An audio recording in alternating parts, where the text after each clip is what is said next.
Happy Tuesday, everybody. This will be my last video before taking that little break that I've been mentioning. So I'll be gone for a week or two, but I'll be back for Duskmorn, and I guess I'm potentially going to be doing a pre-release guide as well. So we'll see how it goes. But every Tuesday, what I like to do is I like to do a community deck tech, and this week we had 3 submissions. So thanks for getting your deck in there. Going to be taking a break on the community deck tech until I get back. So look for the post when I return. The so this one's Mono Black Control by Zigzag 2370, and I don't have too much to add to this deck, really. I see where you're going with it, right? I mean, at first glance, right, I think 24 lands looks a little bit low, but if you stretch it, right, like if you consider discounting Rottenmouth Viper as a 3-drop and play Flesh Gorger as a 3-drop and Virtue of Persistence as a 2-drop and Threefold Thunder Hulk as only being reanimated from the Coiling Rebirth, then I think you can justify 24 lands. And I think I still would be on 25 just because we do want to hit the Virtue Persistence on 7. Maybe not necessarily, but like it still has this deck has things it can do if it floods, right? So I'd rather lean towards flooding than getting stuck on lands, right? So I think personally I would be on 1 more land. And then also, as you've heard before on my spiel, I don't believe in 61 card lists unless you're actually planning on milling through your entire deck. And then you're not, right? I mean, you have a little bit of mill through the Stargaze, but I don't think you're consistently getting through the 60 cards, 30% of the time or whatever, to justify being at 61. I know you have a thing with the best of 1 hand smoother and 61 cards that you prefer it. So you do you. The one question that I had was, so first off, let's just talk a little bit about the deck. So you've got Cut Downs and Bitter Triumph as kind of your only 4 answers for the turn 3 Slickshot Show Off and Rakdos Prowess. You could bring in a little bit more of that to counteract that strategy, right? Then you have some of the discard and stuff that we see like in Orzhov Discard a lot, like so the Hopeless Nightmare and the Tithing Blade, which gives you good fodder for discounting the Rottenmouth Viper. So as is, I can see a Hopeless Nightmare into a Tithing Blade, into Liliana, into a turn 4 Viper, as far as like counting things out. So still not 100% sold on the lands. Anyway, for your sweepers, you've got the Malicious Eclipse, and you've also got the Deadly Cover-Up. So you've got Wraths on both sides, and you have the Misery of the Harvester of Misery. So you have a lot of ways of like affecting the board-centric strategies, and then you have the discard of Hopeless Nightmare and Liliana to help up against the control matchup, which I think would be a more difficult matchup for this one. Would be like the Mono Blue Tempo or the Azorius control matches, where if they're able to counterspell your later game, then you're kind of in trouble, right? And the other thing too is that like if they counterspell your Coiling Rebirth, then just because of the land count, you're unlikely to hit your 7-cost drops until much later into the game, turn 10 whatever onward, and so that could be difficult. But probably not bumping too much into those matchups, right? And you do have the tools to answer the go wide strategies.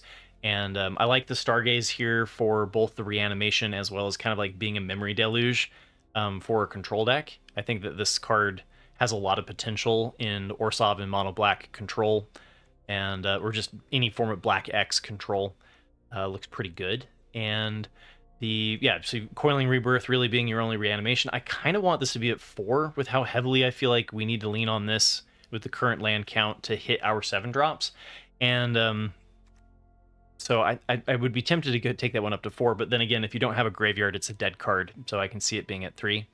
And the last comment that I wanted to make was just Phyrexian Obliterator seems like a pretty good payoff for being in Mono Black, and could give you some interesting matchups. Like so you've got stuff like the Harvester of Misery that you can discard. You've got the Virtue of Persistence that you can use kind of as like spot removal, so you're not strictly just on that 4, but you are. I guess you have 6 interaction at instant speed, but the Phyrexian Obliterator I think is not as necessary to run a higher land count and doesn't lean as heavily into the Coiling Rebirth.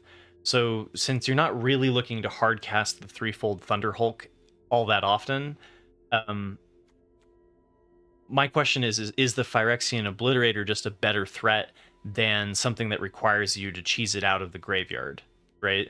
I like the Flesh Gorger to stabilize against mono red, and it's an excellent target to bring back with the Persistence and the Coiling Rebirth, because you get that early value out of it, and then also later. Similar with the Rottenmouth Viper, if they just remove it after you sacrifice your early plays, then you can just bring it back, right? The Thunder Hulk feels a little bit more restrictive, so I would be tempted to be going on like the Obliterator, I think, instead of the Phyrexian, or instead of the threefold Thunder Hulk.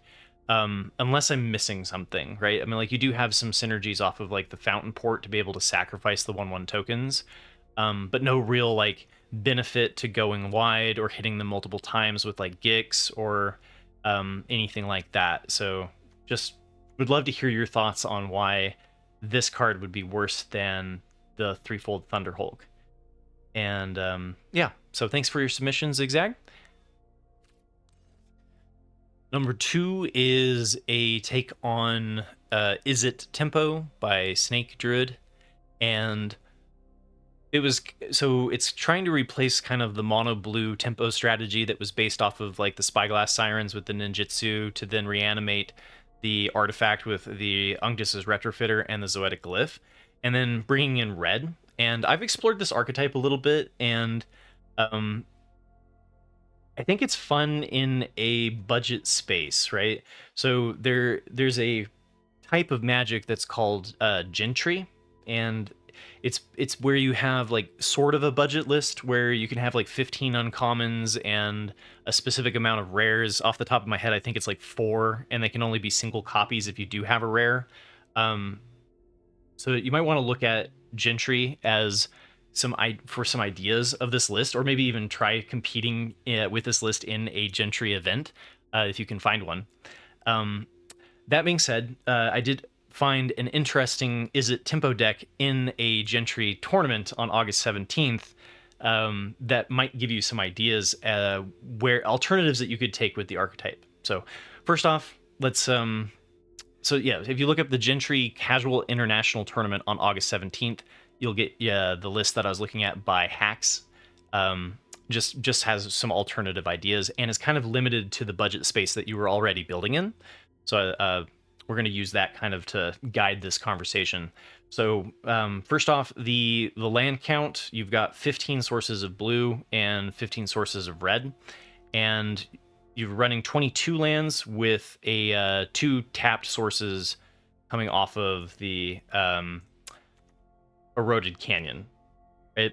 So I think this list could be run at 20 lands. I think 20 lands is about right. That being said, I would probably get rid of the tap land because of how many 1-drops you have, and if that would allow you, if take these out, go down to 20 and bring up the Shivan Reefs so that you can still hold on to as high of a blue and red count as you can manage. The bare minimum that you need for a turn 1 on blue and a turn 1 on red is 14 of each. So you're currently hitting that mark, and I don't really, and you're hitting the minimum amount of lands because you aren't relying on the tap lands. So I just think that you could be playing some sort of spell over the Eroded Canyons, and it wouldn't hurt this strategy too much to do so, as long as you brought in the additional Shivan Reefs, right? The card that I feel like I really want to see replaced is the Urza's Rebuff. If you're planning to actually use this as a cancel on turn 3, even turn 4, you're going to want like 18 sources of blue. It's kind of like Godric in mono red. Usually this restrictive mana cost of 1 double pip is reserved for mono colors of that archetype because of how difficult it is to actually have consistently 2 out of your 3 sources being 1 color, right?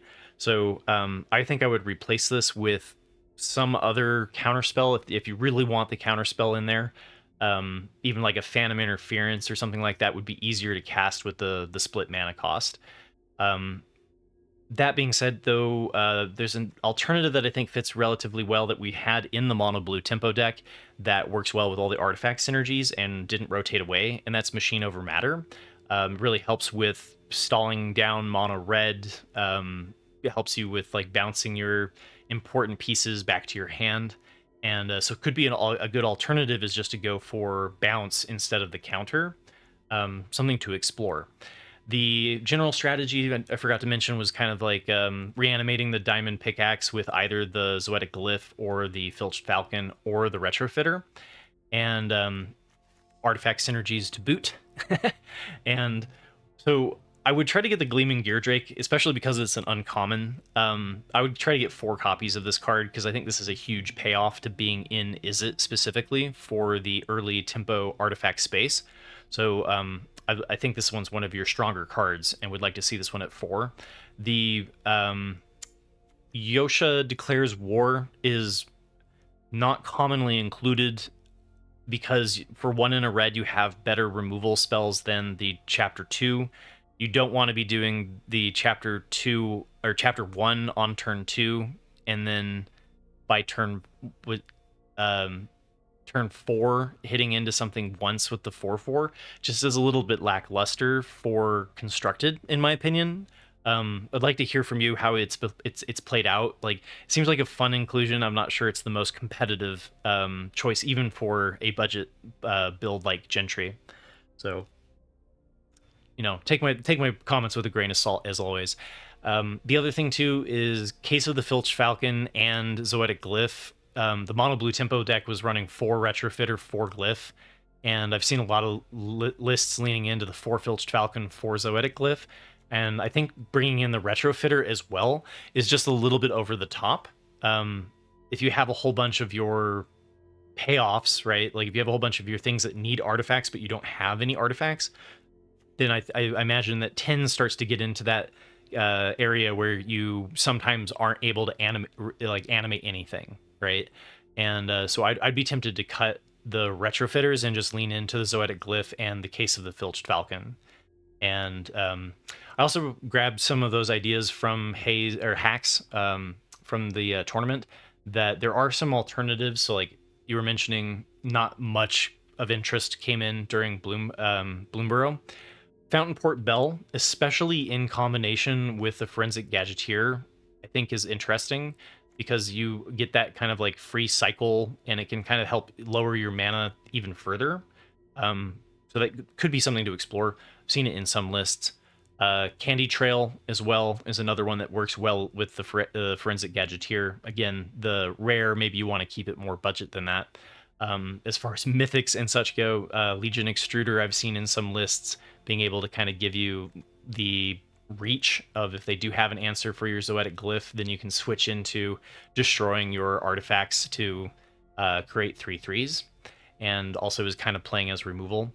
The Malcator's Watcher I think is an interesting one, and I would be tempted to play this one over the Ginger Brute, just because the Ginger Brute was really nice in the mono blue tempo because we needed a turn 1 play to then switch into Ninjutsu on turn 2 to set up turn 3.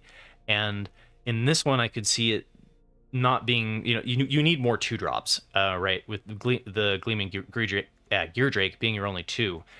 This would allow you to like turn 1 Spyglass Siren, turn 2 Malcator's Watcher, and now you have multiple targets that you can then reanimate with your Zoetic Glyph and your Case of the Filched Falcon. So it has Vigilance too, which then allows it to block nicely, and worth maybe exploring. Subterranean Schooner, anytime that you've got this like evasive 1-drop flyer, is always a nice combination, because then you can crew with the Spyglass Siren, make it into a 2/2, and then even as a 2/2, if the Schooner gets answered, then the Spyglass Siren has a faster clock than just pinging them away for 1 damage. So it's a way to make the Spyglass Siren more relevant than just the artifact that it brings with it. I think that the Diamond Pickaxe is a little bit more of a meme for the indestructible reanimation target than just leaning into a bunch of artifact fodder. but I do see the appeal because if they don't have exile, you do have an indestructible creature. I've played around with trying to get this one to work, and I don't know, maybe I'm just a little burned by it. I like Torch the Tower, though, for the instant speed interaction. I think I'd even want to bring in a little bit more, like I mentioned, with the Machine over Matter. And Bane Splitter, like, it's all right. Nothing spectacular about it. It's better in, the prowess decks with, like, Picnic Ruiner and things like that. I really like that you got the Mishra's Research Desk in here, though. I think that's a really good option, gives you some good dig, and that wasn't being played in the tournaments, and I like this inclusion. Same with the Demand Answers, right? This deck does need a way to kind of be able to refuel after your opponent has answered a lot of your threats.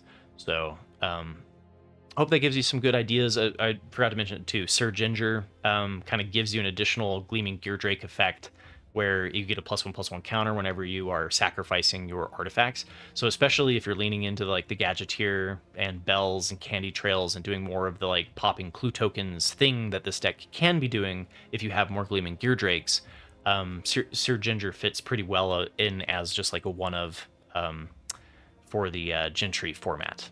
So thanks for your submission, Snake Druid. And the third submission was the fairly good deck by Domes03.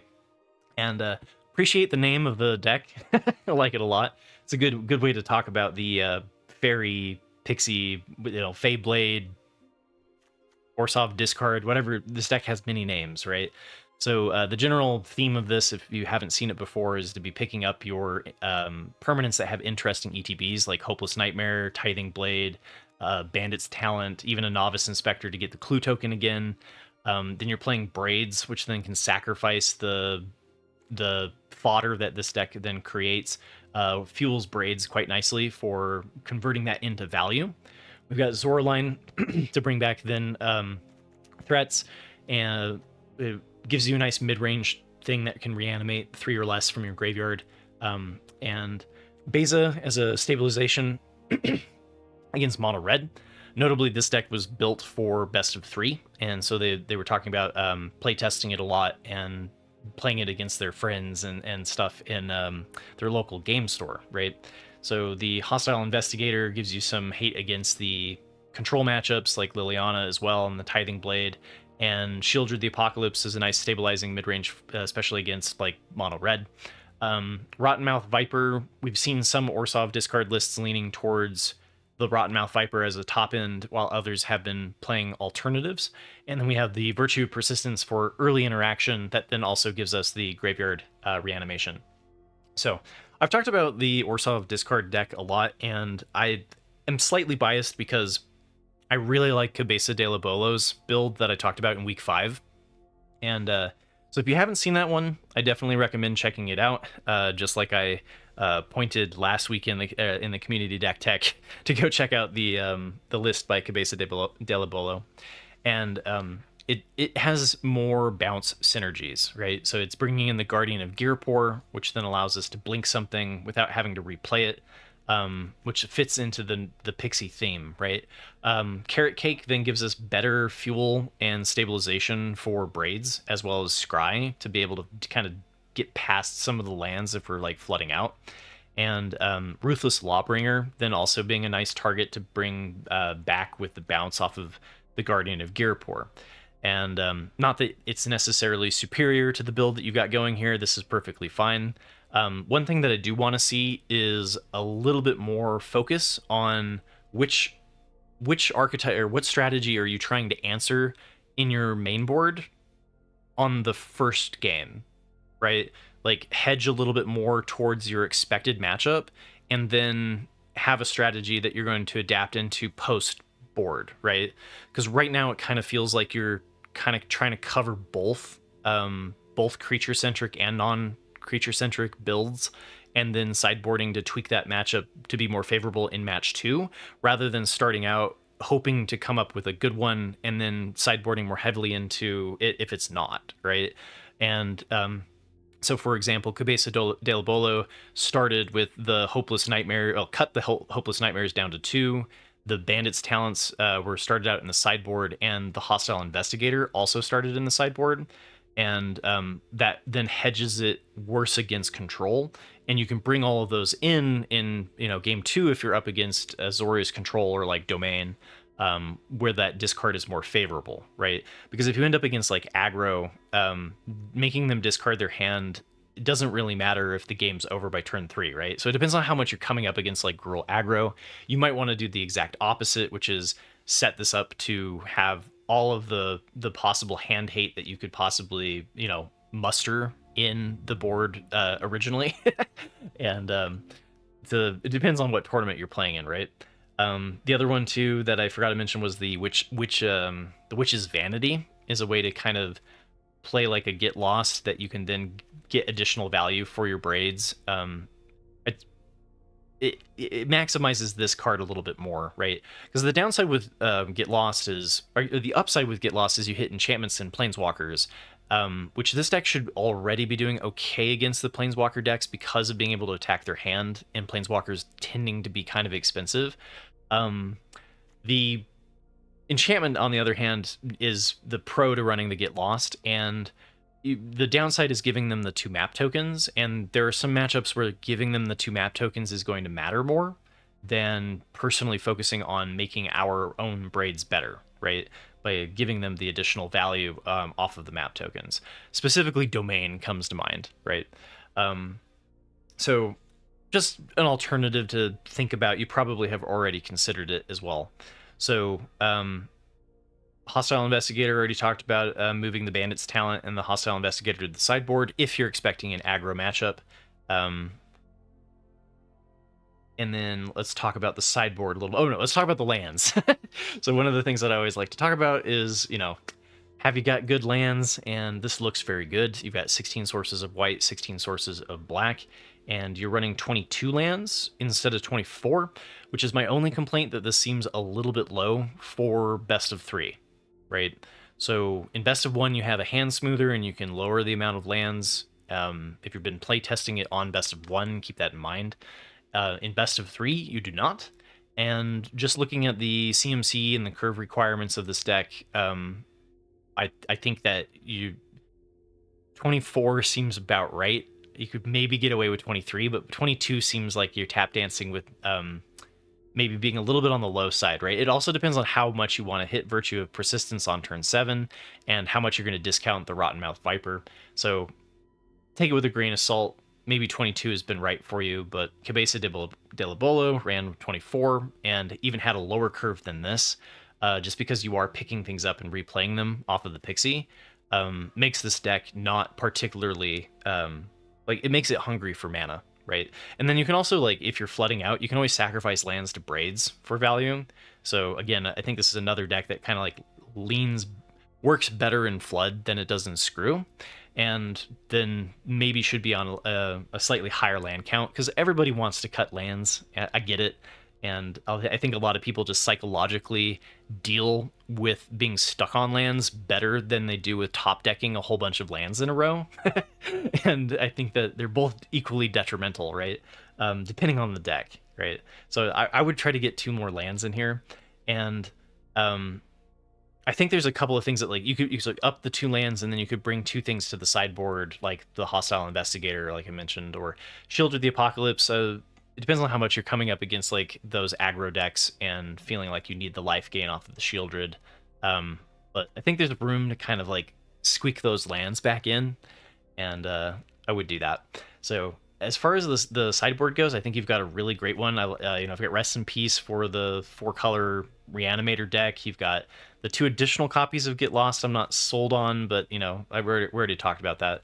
Lorn of the Third Path for artifact hate against Urbrask's Forge, Elish Norn for ETB effects like Domain, Boros Convoke, any of those decks.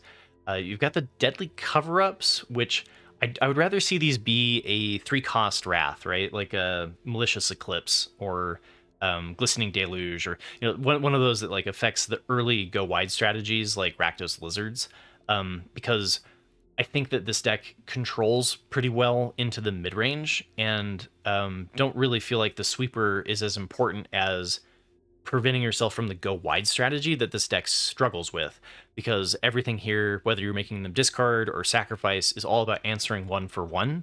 So if you have anything with offspring or anything that produces multiple rectangles in one card, you're going to need to bring in a sweeper. And so Boros Convoke and Rakdos Lizards comes to mind, where I think I want a cheaper costed Wrath, just because I think I might be dead by the time that it gets to the Deadly Cover-Up. And I've seen the 3-cost Wraths being played more commonly than the Deadly Cover-Up. So I'm curious to hear from you about your thoughts on the Deadly Cover-Up versus a cheaper Wrath. And then, because you do have the temporary lockdowns in here already, right? So I guess actually, are you mostly white or mostly black? You're mostly black. So I would be running the 4 copies, I think, of the Glistening Deluge or some answer to the early stuff over the temporary lockdowns, just to keep it in that mono black space. And then last but not Shieldred's Edict for some Planeswalker hate. I like that as a sideboard option. And Soul Search. So I'm not sold on Soul Search being better than Duress. Just because what you're trying to prevent with Duress and Soul Search is nicer to do earlier on in the game, where the white and the black can be hard to cast, right? So the upside to this is that you can do a non-land card instead of a non-land, non-creature card like you can with Duress. But it's way more difficult to have that white and black mana on turn 2, and it's another, it's one more expensive.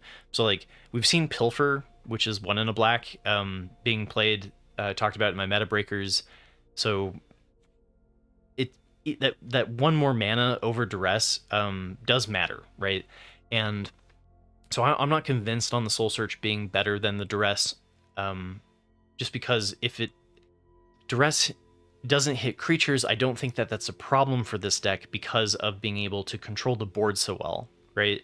So if you've got all of these things that answer the board, your sweepers, your Tithing Blades, your Get Losts, whatever, right? I don't really care if they only have creatures in hand, right? So really I'm running the Duress to make sure that I'm not going to be bumping into a control spell, right, that's gonna screw me up, right? That sort of thing. So I would probably be on the Duress over the Soul Search, but I have to admit I haven't played it. I haven't actually played it, so this might be the correct one. So thanks for listening to my ramblings. I hope they all find you well, and thank you once again for being part of the community and submitting these deck techs. Again, this is all to hopefully be a helpful thing to give you ideas, alternative strategies and such. I definitely don't want to be sitting on my high horse saying that this is just wrong, right? So as always, though, appreciate it, and I've said 1,000 times, so it's about time to wrap things up. And I'll try to catch you guys on Friday for the pre-release guide. So take care, everybody. Have a good week.